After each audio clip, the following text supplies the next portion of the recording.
All right. Happy Shushan Purim. I'm refusing to let go of Purim. Why should I? 15th of Adar. Okay, it begins with a instruction about making Berachas HaMotzi. When the person who's cutting the bread makes the bread, she makes a scratch in the bread, being careful not to cut it. This is to minimize the delay in getting and having to think about where you're going to cut it. And then he says, even when saying Kiddush over bread, we still say Savri Marona. If you don't have wine, you can make Kiddush on the challah. Okay. So Hayom Yom, it is said in the time to come, it's a Gemara in Habakkuk. It's a Navi, Habakkuk. A stone in the wall will cry out. This is about the future. A stone in the wall will cry out, and a beam from the tree will respond to it. The stone shall talk, and the trees shall talk. At present, inert creations are mute. Though trodden upon, they remain silent. But there will come a time when the revelation of the future becomes a reality, that the inert will begin to speak, to relate, and they will demand. If a man was walking along without thinking or speaking words of Torah, why did he trample upon me? The earth trodden upon has been waiting for millennia, ever since the 6 days of creation. All kinds of living creatures have been treading upon it all this time, but it is waiting for a Jew or two Jews to walk on it while discussing Torah. For if they do not say words of Torah, the earth will explain, you too are, after all, just like an animal.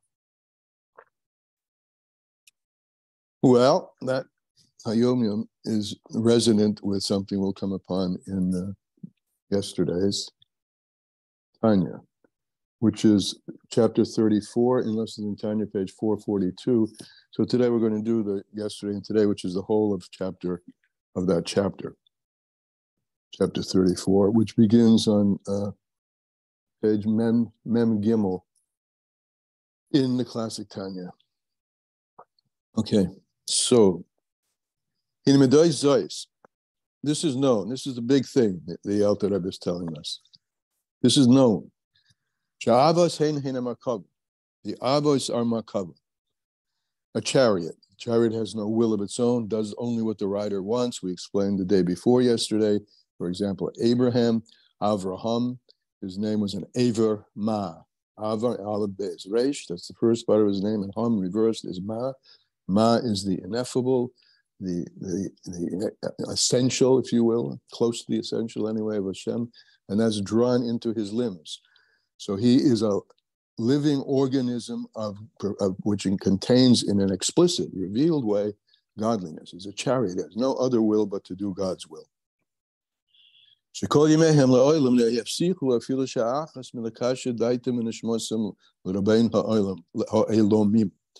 Not even one of the days was lacking. All of their days, they fastened there and tied their das and their souls to the Lord of the worlds.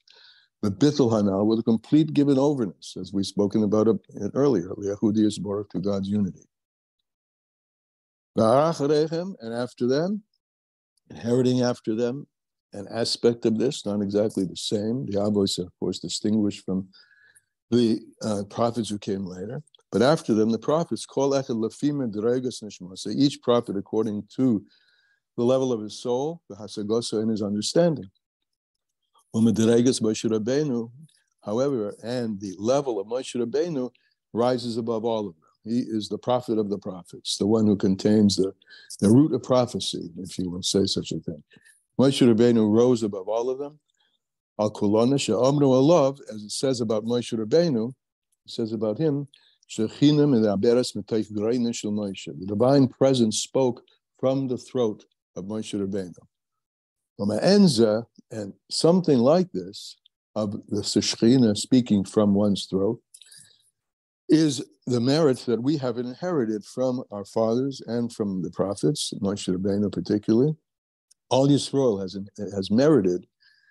B'maibet Har Sinai, we merited at Har Sinai, when Torah was given, that revelation of the Shekhinah. Except, Shelo Yochel Lispo, we weren't able to tolerate it. We weren't able to keep it up because it was rather makif. It hadn't been internalized until, of course, the Purim, when we Kibbul HaYehudim, when we were Makabel, all the Jews, everything which had already happened at Mount Sinai. The Maimon Azal, as the sages have said, shall call dibur to dibur, pachon nishmasim, and Matan Torah. We weren't able to keep it inside of us, to internalize it, to integrate it, so it flew up. Shehu inyan bittul b'metzias hanal, and that flying up is a state we were, for the moment, bittul b'metzias, completely nullified in our existence. Hashem had to blow it back into us. So bittul b'metzias, bittul is the core. We said this yesterday. Bittul is openness, humility, being humble. But bittul metzias means being gone out of existence, and that's not what Hashem wants. He wants us totally in existence. Aber bittul, a yesh, to be a yesh or something. Aber bittul, but it should be bittul, not bittul b'metzias, where we go away, disappear. Lachem miyad omer lahem ases le'mishkan. In fact, so that we wouldn't disappear, or that should we come back to ourselves, so to speak, we're commanded to make a mishkan, right? Make a holy place, and the Shekhinah will dwell within you. And in that mikdash, or in that mishkan, in the external mishkan and the Holy of Holies, with this Holy of Holies, and our internal mishkan with our Holy of Holies, our etzem neshama, godly soul, is the Holy of Holies. And in the Holy of Holies, the Shekhinah dwells. What is the Shekhinah? The Shekhinah is the revelation of Yehudi Yisborach, the revelation of God's unity. May be blessed. As we'll say later. And from the time the Beis HaMikdash is destroyed, of course, externally, and to the extent that we are, through our Nefesh HaBahamis, and particularly our Yetzer Hara covering over it, there's no dwelling place. He's everywhere, of course, but there's no revelation of his Shekhinah, which is Yehudi Yisborach, which is the singularity, the unity of God himself. There's no dwelling place for that. There's no revelation of that, Ella, except in the Abra Amish Halacha, in the Dalet Amos, which is the Rishus HaYachid, right, the private place on Shabbos, Dalet Amos of Halacha, of the law. As we explained yesterday, according to the Midrash that we all say near the air before Aleinu in our davening, that the davening quotes a pasuk, Halichas Olam Lei, the goings of the world, the halichas of the worlds belong to him. And the Midrash says, Al Tikra Halichas, don't read goings, but read halachas. You want to find the place where Hashem goes, where he is, where he dwells, that's in the Dalet Amos of halachas. Because the Dalet Amos of halachas are Shehudat Tzani Yisborach, God's will, the Masai and his wisdom, which are spread out in front of us. So after a person will think deeply into this bittul, this nullification, this openness, this humility to Hashem, according to one's ability. So he should put the following on his heart. Since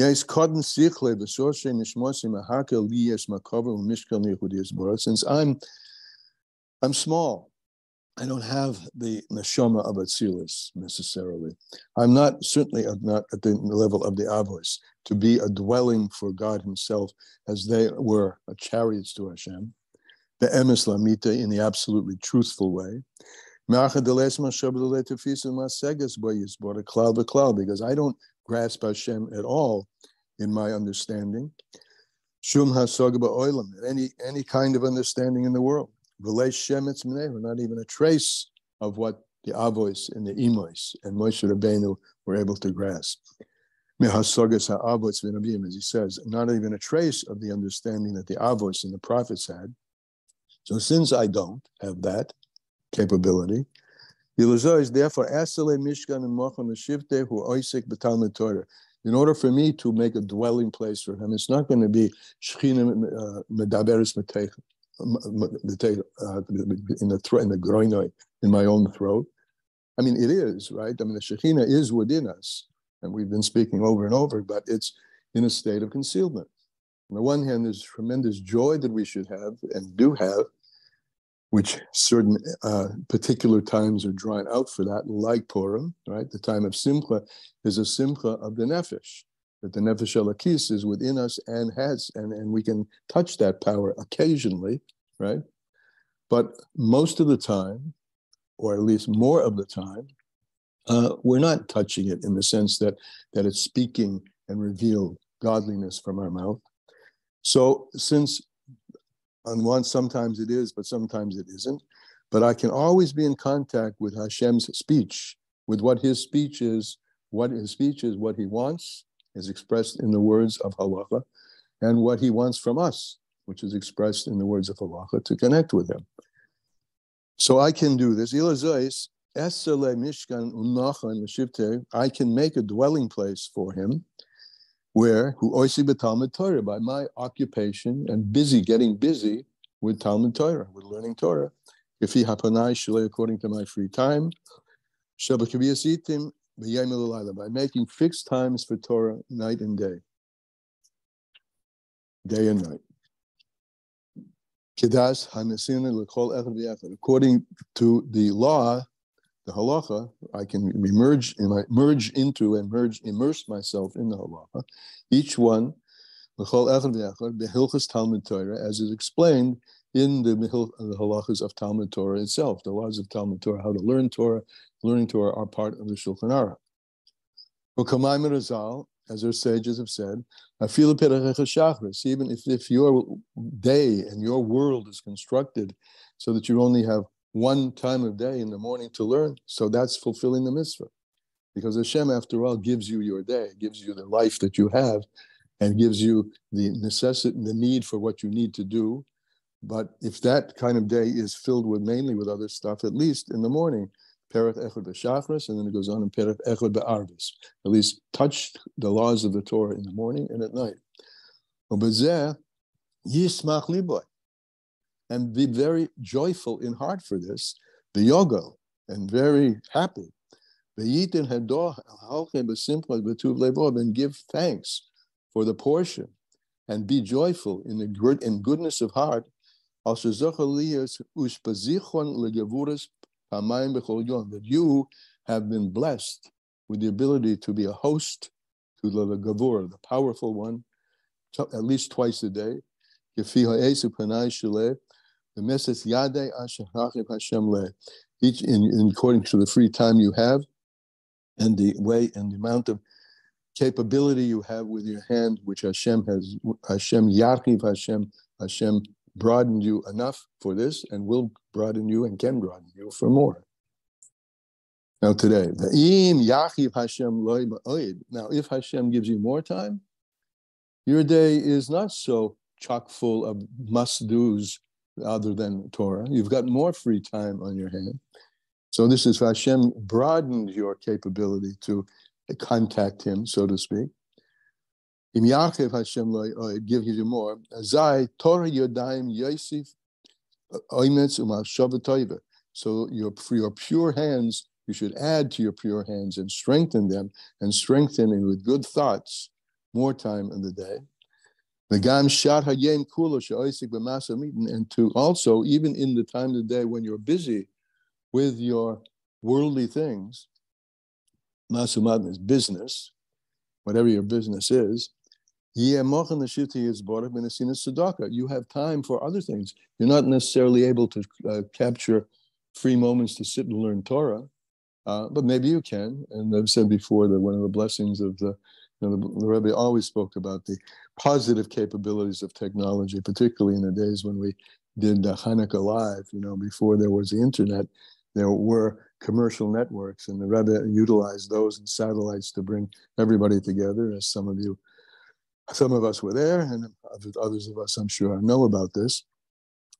So we have the technology at our hand, right, today, all of that, everything we want. Okay, I won't sidetrack on that.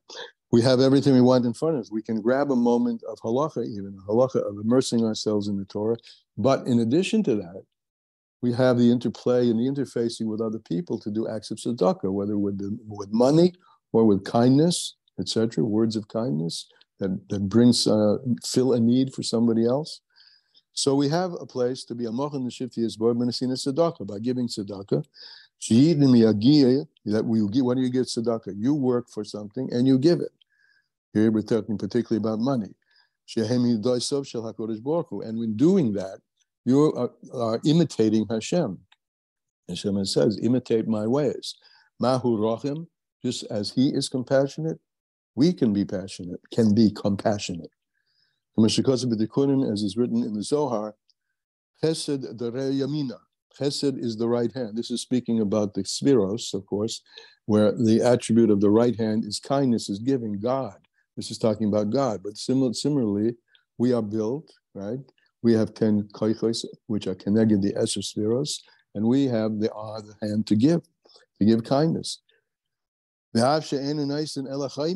even if you're only giving 1/5, right? This is the mitzvah min hamufcha, the best way, the more better. 1/10 is the minimum. 1/5 is mitzvah min hamufcha, the better way to do it.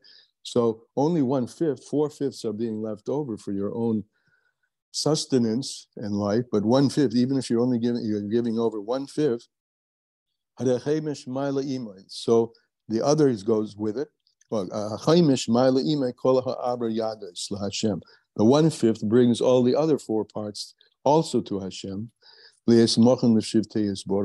you have made yourself a dwelling for Hashem Yisborach. Tonight, this is known, my Marazal, as our sages have said, now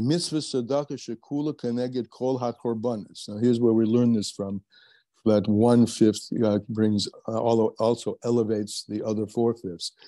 We learn the whole thing from the mitzvah of korbanos.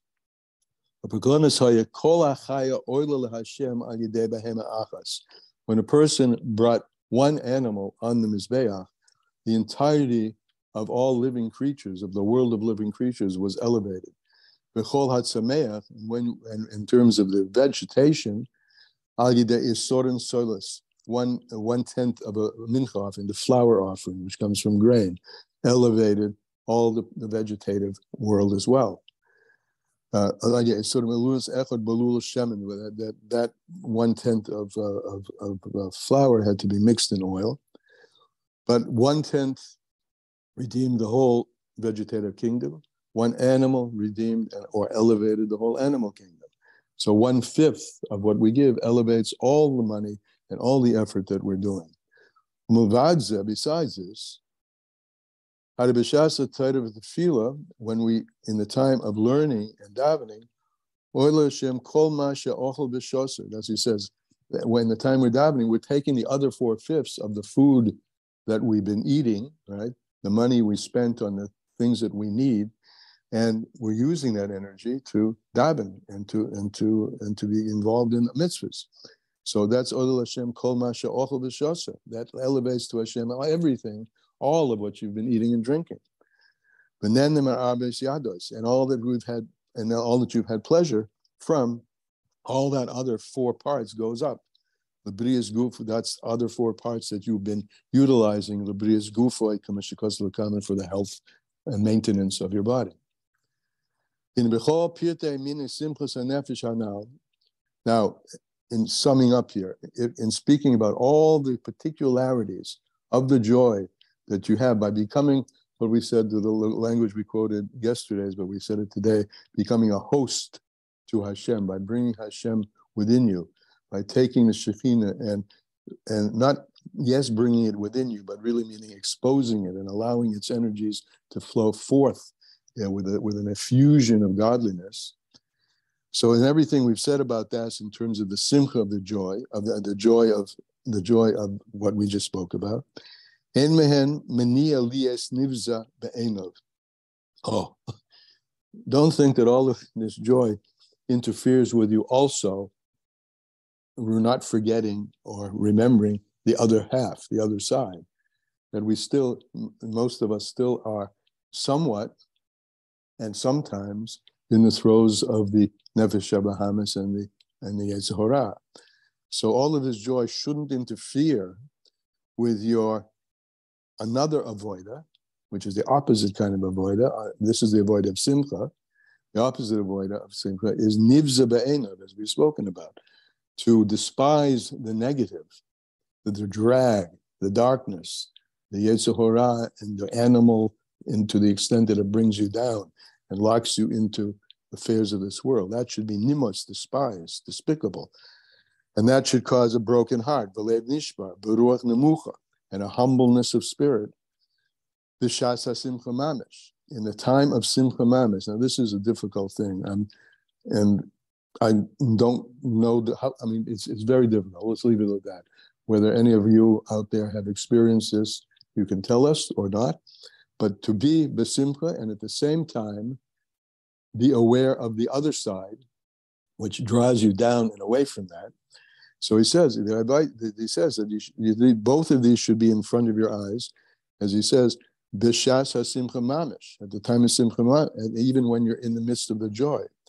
There should still be that place within you where you're aware of the darkness or the trace of the darkness. I'm being very generous to myself and everybody here on the call. Even little trace of darkness that may be still within us, which is mitzad haguf and nefesh bahamis, which is the darkness that's the natural state of the body and the animal soul. The use of besimcha, hu mitzad, whereas being besimcha is from the other side, from the side of the nefesh elokitz, v'nitzutz elokusa melubish ba, and the spark of godliness which is enclosed within it, lachayese, to enliven it. And something like this, meaning this holding at one time two opposite states of simcha on the one hand, and the opposite of simcha on the other hand, is indicated and expressed openly in the Zohar. Reb Shimon Bar Yochai, the author of Zohar, states this, and his son Reb Eliezer heard this. And what was the statement? Reb Shimon said, "Bechia tekir b'liboy misitra da," weeping, crying, is implanted in my heart from this side. V'chedva, and joy, tikor b'liboy misitra da, and joy is implanted in my heart from the other side. Now, this is a big darga, I think. I don't know what you tell me about it. But anyway, I'd like, I think we broke, somebody brought up earlier, I don't remember who.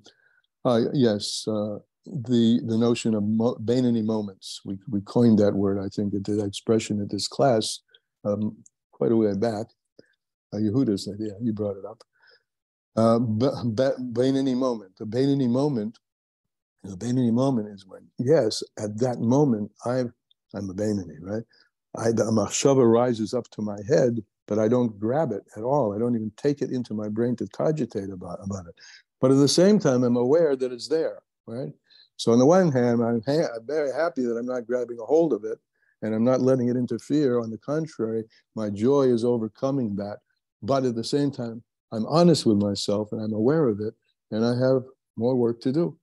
So if you can hold those two things together at the same time, more power to you. So that's today, having done yesterday as well. Yes. Aviva.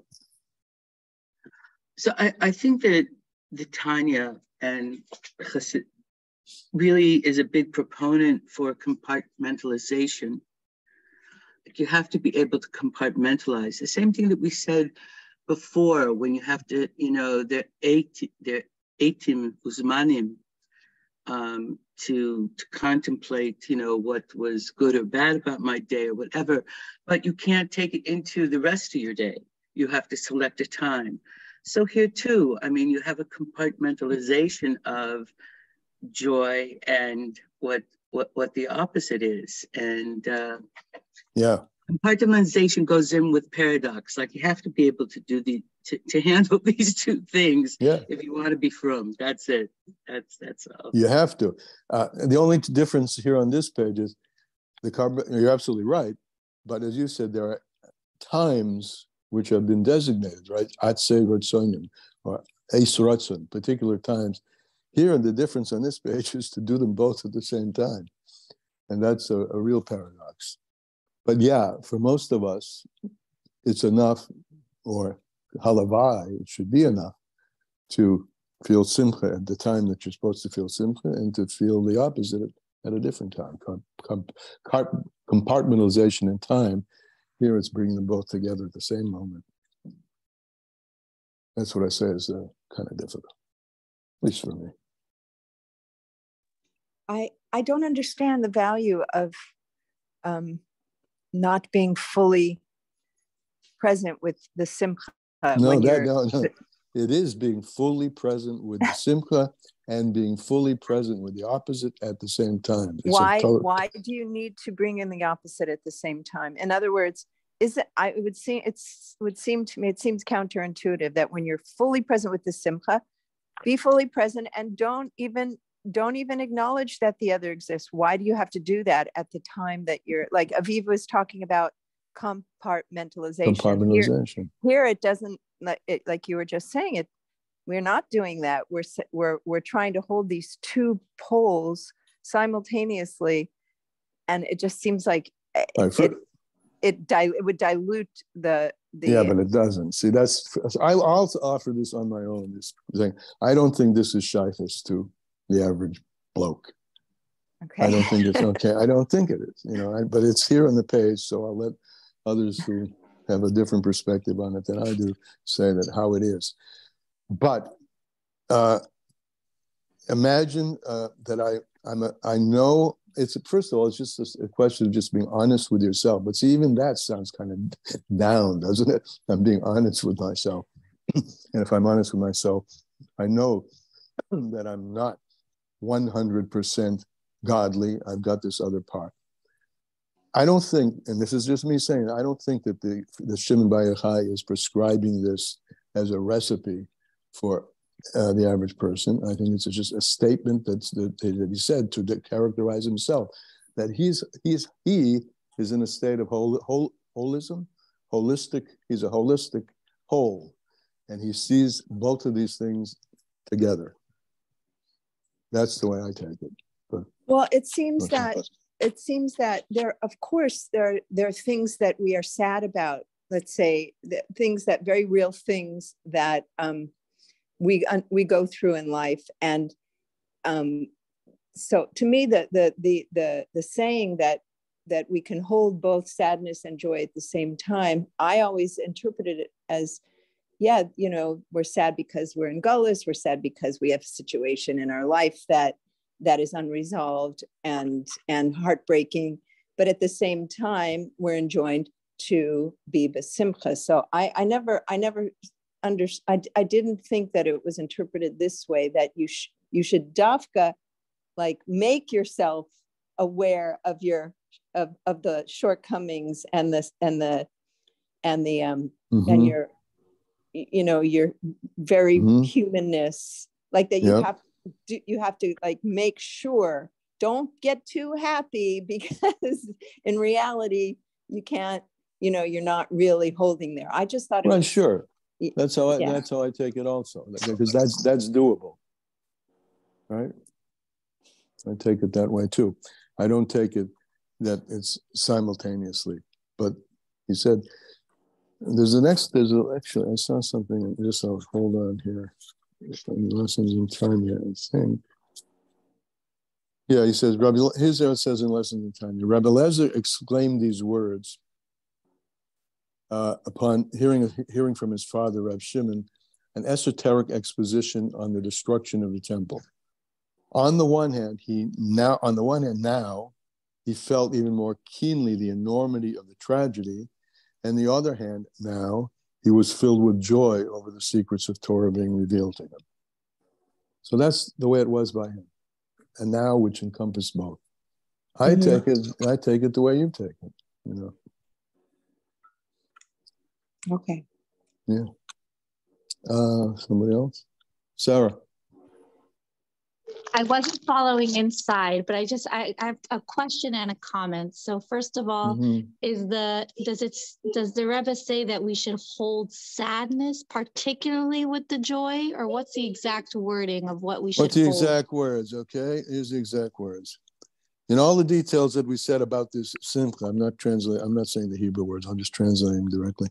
And all this stuff that we've been talking about simcha, that should not hold you back from also being holding despicable in your eyes, and be brokenhearted and be humbled of spirit in the time of simcha mamish, in the time of your joy. Why should, what's this, in the time of your joy, since you should be despicable in your eyes because of the body and the nefesh bahamis, and I'm not putting my word, the negative drag of that. And at the same time, he says, right, in bishas hasimcha, in the time of simcha, you should have that, as well as having being besimcha because of the nefesh elokis and the spark of godliness which is within you there. You have two sides, so in the time of your simcha, you should be holding both together. So I just wanted to bring an example of something, because I'm not sure, I'm not getting from this that we have to hold sadness. I mean, although every emotion has its opposite, and that gives space for us to feel the elatedness of joy, because we know what it's like to be sad. But like from things like when giving birth, that feeling of joy it really felt like my, it was my experience, but then I also felt this tempering of that it didn't cut the joy, but it made me feel all of a sudden feel like I didn't do this alone. And it doesn't cut the joy, but it did cut a little bit of the ego out of the experience. That's very beautiful. That's very good. That's a very good mashal, I think. The simultaneity of joy and let's call it pain, but the way you're taking it. Yes. I wanted to say that I can say that simcha and pain, to see together those two experiences. When we made our Siyum Sefer Torah for our son, who was nifter in Bal Harbor, Miami, and in his community with his friends. This was a very, very big simcha. It was very beautiful. It was, everybody who was there felt what a beautiful, beautiful event it was. And yet there was pain because it was for this wonderful, wonderful person who was nifter. Wow, I think both of you, those were, I think, mind openers for me. Heart openers. Yeah. The simultaneity. It was very intense. Yeah. The two emotions together. Thank you for sharing that, Elisha. Yeah, really. Thank you very much. And Sarah, thank you. Yeah. All right, huh? Anybody else before we go on with our day? Well, take it. I don't think we need to say any more words. Have a good day. We'll see you tomorrow. Thank you so much. Bye-bye.